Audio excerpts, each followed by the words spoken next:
Hello there YouTube, how's it hanging? Nick Dutch back on the camera yet again. Now I saw a video recently by a YouTube user whose account's name is Bootsalmightly. And it was a rather interesting video. He was talking about one thing that Cassie Dill said in one of her videos.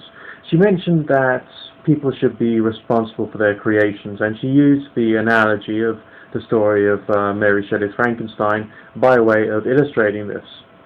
Bootsalmightly then said, yeah, this is something that I agree with too, and then proceeded to go on to an excessive elaboration upon the theme.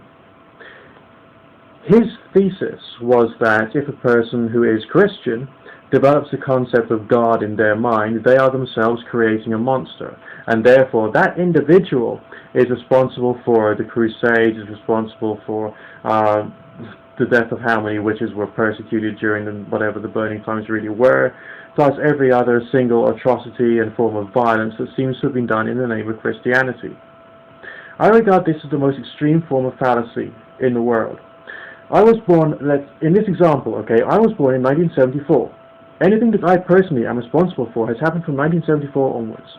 What I personally can be responsible for is the effects of anything that I say and anything that I do during my life.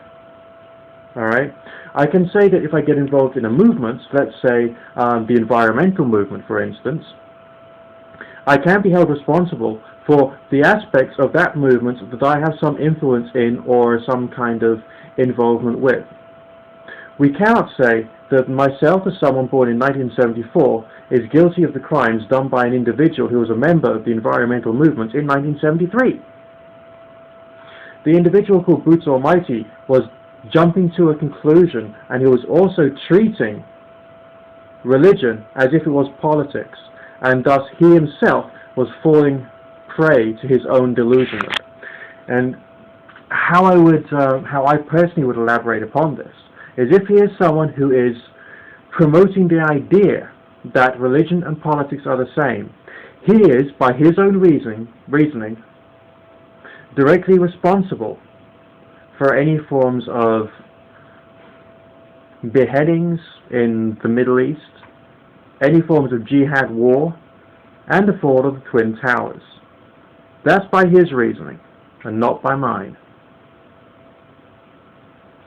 Just a few things for you to think about. Bye for now.